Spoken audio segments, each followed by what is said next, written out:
I went back through my files, my Langley files, which go back to 2006, I think was the first PALS talk that I gave. And so this, I pulled some notes from 2007 as the basis of this talk, and it was really fun because I was reflecting on how my thoughts have evolved on the subject of authenticity. And then I went to this conference this weekend in Savannah, Georgia. Elementary school and middle school heads from all over the country gathered, and all of the speakers that we heard were talking about these themes.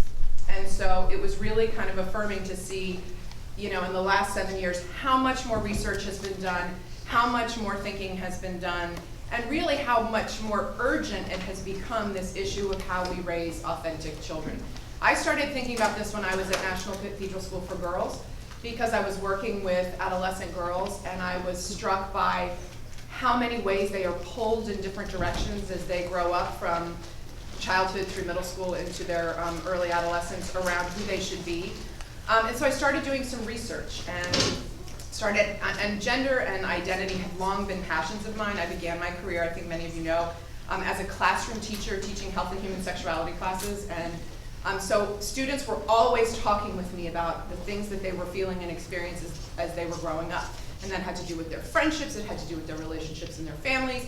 And I realized that my class was a place where they could process a lot of that, and a lot of the pressures, and a lot of the competing messages.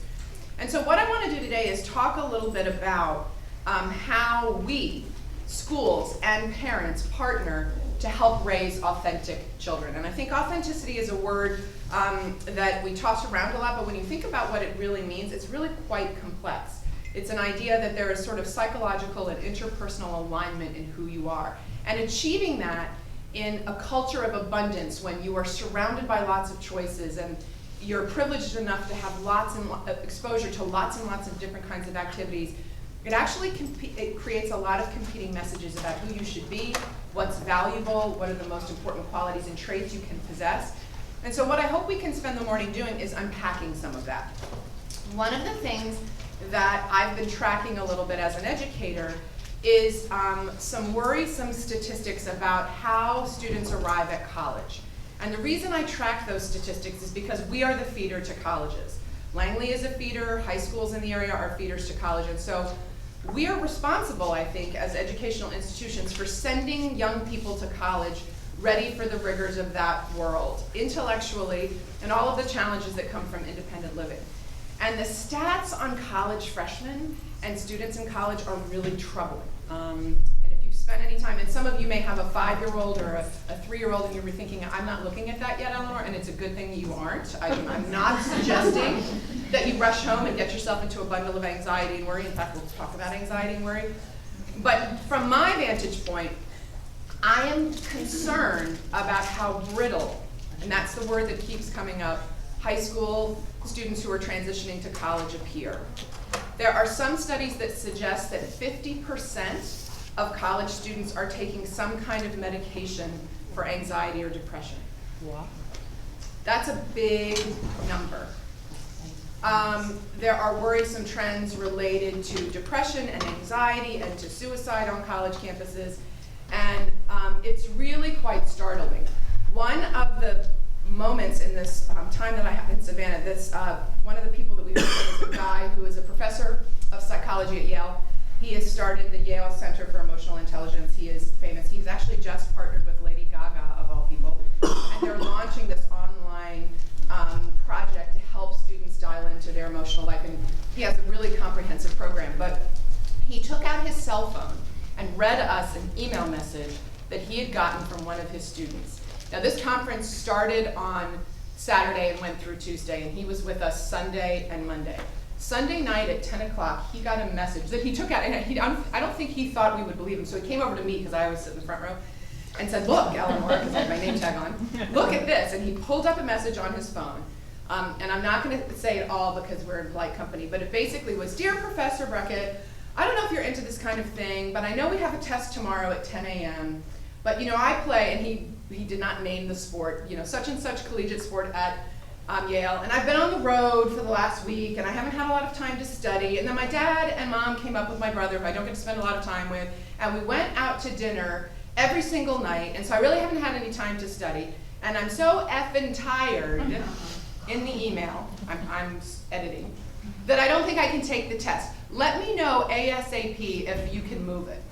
Oh my God.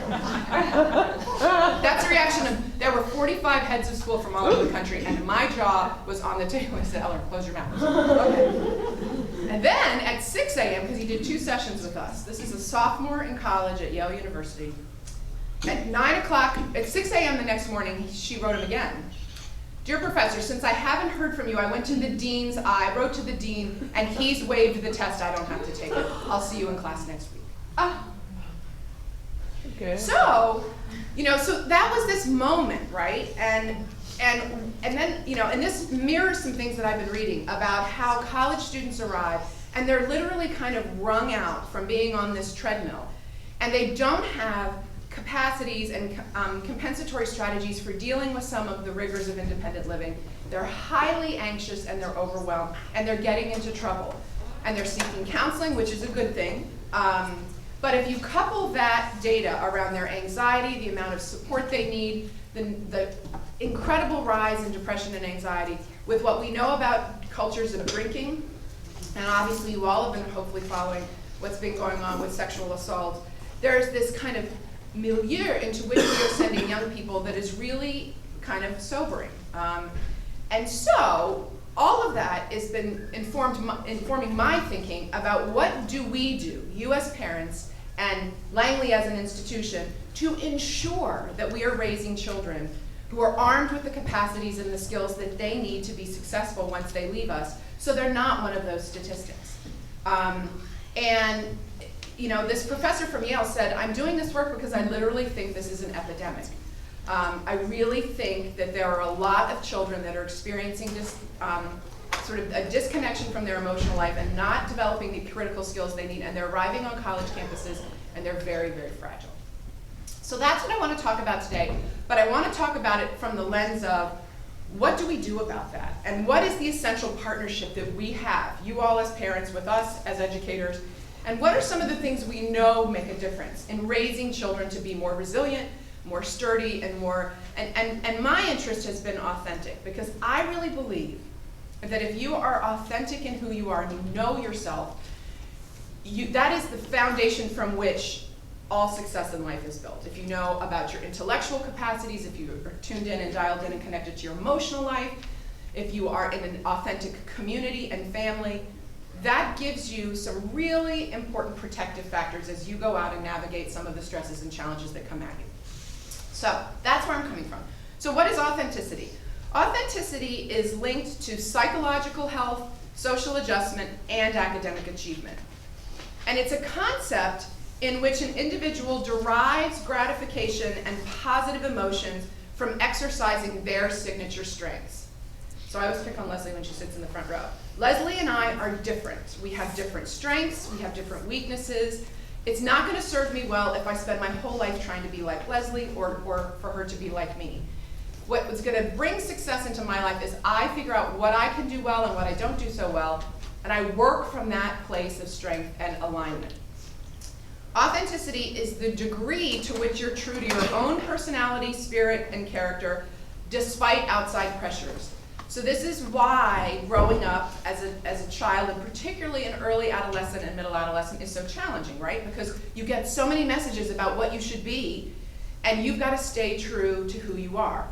Even if that means there's misalignment in sort of what the dominant culture says is okay, or what all your friends are like, you have to kind of stick to who you are and be that person. Childhood, from the moment children enter school and they really enter the world into your lives, is the time when you start to build that coherent and authentic sense of self. Parents influence that, and teachers and peers influence that. Adolescence is that time when you're in the boat and it gets a little tippy and a little rocky and a little stormy because of what's going on cognitively and emotionally, and because of what is happening in adolescence, when it starts to really crystallize. Who am I? What am I about? And then really, when a child has started to form that authentic sense of self, they are able to figure out who they want to be. They're not performing to the standards of what they think everybody else wants them to be. And that's really kind of a lifelong challenge, I think. That idea I mean, I am 47 years old, and there are still moments when I think, okay, I can't worry about that. You know, yes, I did exercise this morning, but maybe I won't today, and it's not the end of the world. I can still sort of derive satisfaction and competence from who I are. There are some things that I am good at. I am never introverted. That is something that I have to deal with. I don't ever have an introverted moment. That can be a problem in life. But that's who I am. So I have to figure out how to manage my extroversion respectfully with others and people who love me. So our sense of who we are and our authentic self really does affect our relationships, and the ability that we have to understand who we are and to take that into relationships means we'll be more successful. And I actually think authenticity carries with it its own set of moral obligations. When you know yourself and you know your values, there are some important decisions you have to make about who you are. And you know, I was thinking about that student because, you know, when I was thinking, who would write their professor? I mean, the idea that you would write your professor at 9 o'clock at night, drop the F-bomb, and expect an extension and a moving of, you know, just blew my mind.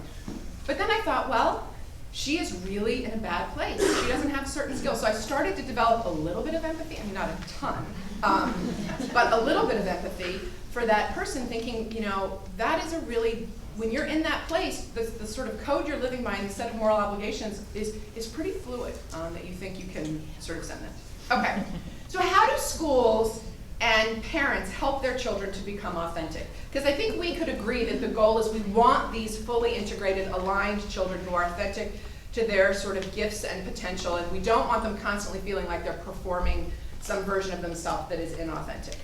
I think of 3 major areas of authenticity that I think schools and parents can shape. First is intellectual authenticity, the idea of who are you as an intellectual being. Then there's interpersonal authenticity, and then there is collective authenticity or community authenticity. And I think that can exist in a family, and it can also exist in schools and in other communities that we are part of.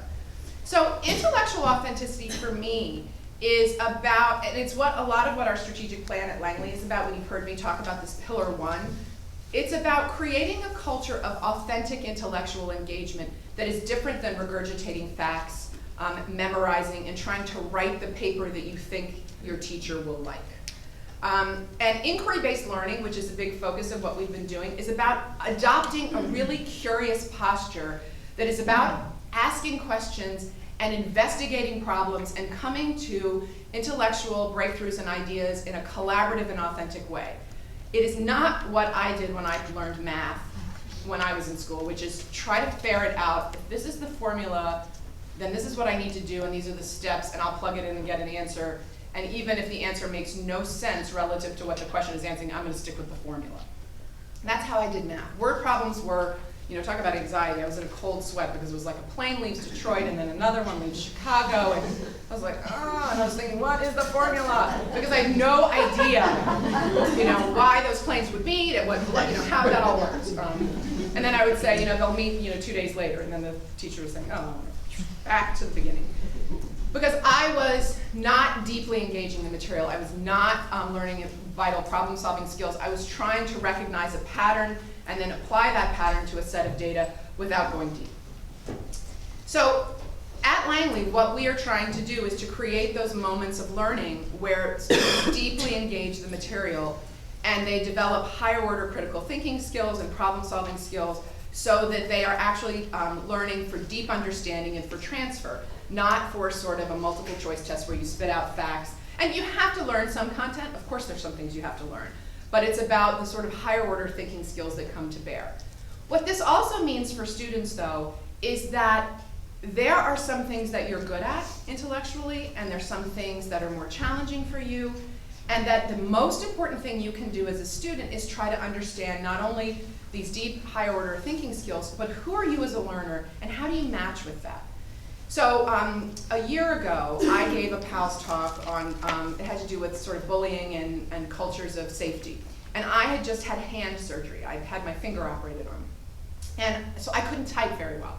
So I took my iPad and I talked all of my ideas into the voice to whatever it is person, Siri or whoever was listening. Something happened and my words went into the iPad.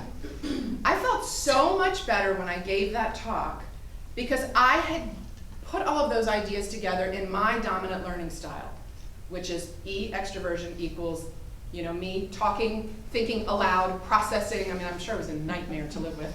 And to be a team member, because I learn by talking and by processing. I learn some things by reading, but I am very much an auditory verbal processor. And so it was, here I am an adult, and I figured out that when I talked the ideas through by myself in my house with my dog, I got a better outcome. So part of what becoming an authentic intellectual person is figuring that out for yourself. And figuring out how to play to your strengths and what you do to compensate for your weaknesses, and figuring out how to go at school. And the beauty of a school like this is that's what we want to be doing with our children. We want to be cultivating those kinds of insights and doing the metacognitive work with them. So intellectual authenticity is really important, because you're going to hear me in a minute talk about the biggest threat to that is a culture that says intellectual authenticity is about grades, about test scores, about where you go to high school, where you go to college, what sweatshirt you wear, what sticker is on your parents' car. And there's, I think, one of the biggest threats to this sort of consolidation of an authentic intellectual life is this quest to perfect yourself to some resume or portfolio that you need to present to some organization that's going to bless you by accepting you. And we lose sight, and it makes people less willing to risk anything intellectually, right? It's too risky to write that paper that has maybe a kind of out-of-the-box thesis, because you know what? That might not get the right grade, so I'm going to pull myself back in, I'm going to color inside the lines, you know, and I'm going to go there. My doctoral work was on the adolescent development of boys. That was an out-of-the-box idea. I rode around on buses with them, I went to football camp, I interviewed them. I would not be the person I am today if I had taken a safer, less smelly, less uncomfortable, anxiety-provoking route. The school I went to football camp for part of this work. No woman had ever gone to football camp in 30 years at this school. And they took a risk and I took a risk. And it was one of the best learning moments of my life, because I did something. You played? I didn't play. I sat on the sidelines, Leah, but it was an eye-opening. I slept in a cabin that had no electricity and no screens and a dirt floor and mildewed mattresses for one night. And then I drove to Charlotte. But the point is, and I remember my dissertation committee saying, this is a really different, you're going to have to control for certain amounts of biases. Boys are going to tell you things because you're a female researcher. And I really wanted to do that. And it was because it was something I desperately wanted to know. I was a female educator talking about gender, and I wanted to know what it was like to be a boy growing up, so I could be a better teacher and a better educator. And it was not a traditional path, but it was the richest for me. So what I worry about is that the pressures to sort of button yourself up into the right resume that you're going to present means you avoid doing work that is true to who you are, the things you're really interested in and passionate about, the work that's going to push you to get a C. I almost never finished that work, and I remember going to my dissertation advisor and saying, I just can't do this. I've taken on an administrative position in a school. I'm going to walk away. I'm going to be ABD. It's okay. And she said, no, it isn't. You have to finish because you've come so far. And you know what she said? She said, you've already proven to me that you've earned this degree. You just now have to put it on paper. So let's dispense with, you're going to pass. Just write it. Because you need to do it. And so I guess this is a very long-winded way of saying, I think our job at Langley is to set up these authentic learning moments and to develop a curriculum that really pushes kids to do this. And your job is to hold on to your seat and look at that report card with a big dose of perspective, and go into these parent-teacher conferences tomorrow and hear the full richness of it, and trust that your child is going to be okay if there are some bumps along the way. And it's really hard because the world is telling you, well, maybe you need to get a tutor, maybe you need some special support, maybe, they can't have a GPA that slips below this at some point. There are only 5 colleges in the world that are valuable. All of that is bunk. And at some of those colleges that are so valuable, 50% of the kids are in the counseling center with an anxiety disorder on medication. So we've got to shift our thinking.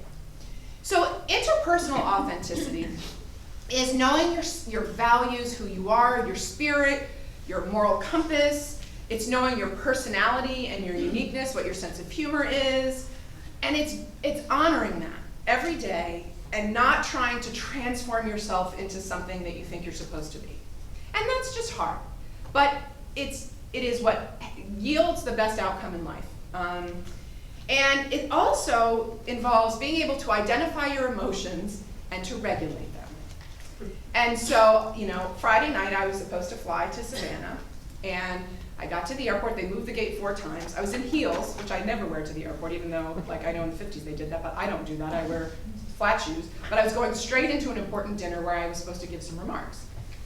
So I'm huffing around in my shoes. Actually, the shoes that you gave me, Leslie, thank heavens, the ones that were cushy. So I'm racing around the airport. Then they put us on the plane and drove us out into the middle, right as that front was coming through Friday night. And I sat on the tarmac for, I think the rule is 3 hours, so they kept us on the tarmac for 2 hours and 57 minutes.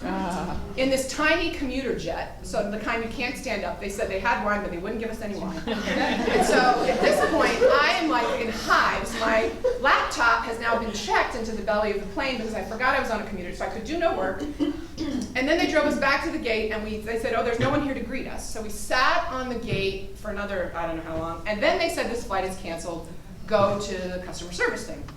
So I went to customer service, and it was snaked around, 5, and I was literally just furious. And then I turned, and there was this poster of a wounded warrior in a wheelchair with no legs. And I thought, well, okay then. So I've got these nice heels on, I got good legs. Perspective. So my brother was in town visiting my mom, they were at Nostos. I called them and said, order the fish kebabs, a glass of wine, I'll be there in 10 minutes. And I'll figure out how I'll get to Savannah later. And it really was this moment, I was really worked up. I mean, I was mad, I was upset, I was frustrated, I was entitled. And I looked at that wounded warrior guy and I thought, oh, for heaven's sakes, Elinor, Scully. This is a first world problem with a capital F.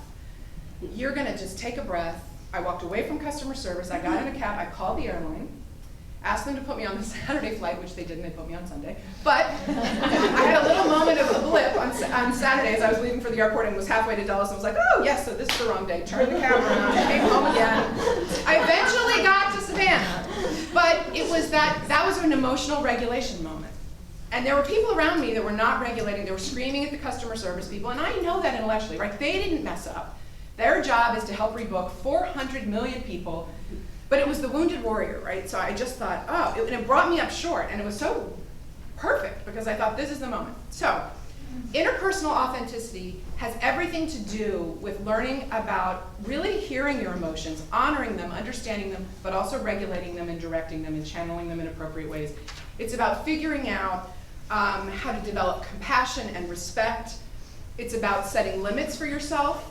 Not agreeing to say yes to everything, but it's really understanding who you are, aligning to your values, that sense of right and wrong, and then living by that in the hard times and in the good times. And not giving in during teenage years when someone says, oh, come on, how about you try this, or everybody's doing this, so I'm going to do it. It's navigating those waters. And then collective authenticity is born of living in a community that models authentic relationships. And so the 2 communities most important in the life of a child are their family and their school. And so the reason I love being the head of this school is that this is a community that really wants to talk about what it means to be authentic and live these real relationships. And I think parents that pick preschool through 8th grade schools care about that more than anything else. They want their children in an environment that is authentic and is going to bring out the best in them. And they want to partner with other parents who value that. And they want to focus on this period of this child's life that is so central and essential and get it right. It's about having hard conversations. It's about being honest about what you're feeling and what you're thinking. But it's doing it with a presumption of goodwill. It's about honoring the diversity that exists in a community and recognizing not everybody's going to see an issue the same way. And it's figuring out how to live with people who are different than you are, but do that in a way without having to give away who you are. And so I think cultures like Langley's support this kind of authentic engagement. The other speaker that really got my attention at this conference is a woman that I'd heard actually before, Catherine Steiner-Adair, and she's done all of her work on what technology is doing to young people. And her book is called The Big Disconnect, but she interviewed children all over the country about technology, young children. And they talked a lot about their parents' use of technology. and the amount of time that technology is present at the dinner table. And you know, her expression is kids are saying to her, just wait 1 second, 1 minute, 1 minute is what kids are hearing when they get in the car and they see you and they want to have a conversation. Just 1 second, I just need to check. And so I think authenticity requires that we really think about how present we are for conversations with our children and how present we are with one another when it's time to have these moments of engagement. You know, I've told you a million times my poor brother is tortured by my having an extroverted personality for his whole life, and that I'm a public speaker and I talk to parents all the time.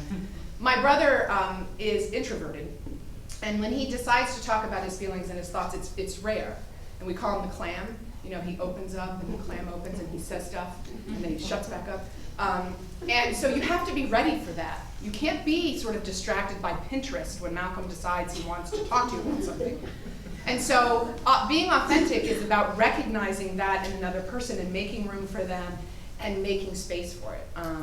And so I say that because I think it's worth spending some time thinking about in your family life what's getting in the way of those moments, because we're on a treadmill and you're racing to soccer practice and you're going to all these activities, and it's about finding the moment to have that time with your child. And we build our community life around those moments. Okay, so your children come into the world, they come to us with these enormous potential, with beautiful gifts, but the challenge for us is creating the environment so that they will grow into the fullness of those gifts, and that they do that in an authentic way. And we have to model that for them, and we have to bring it out in them. We're the fertilizer, we're the soil, we're the sunlight. We have to bring that out in them. And so I want to spend just a couple of minutes talking about sort of development, starting with young children, and then the threats to this, and then we'll spend some time taking questions. So just to remind you, building an authentic self is answering these questions for a child. Who am I? What are my values? Where do I fit in the world, in my family, in my school? Why am I lovable? How do I learn best? What are my strengths and weaknesses? And what can I contribute to the world? And it's different for each child. The blueprint is not the same.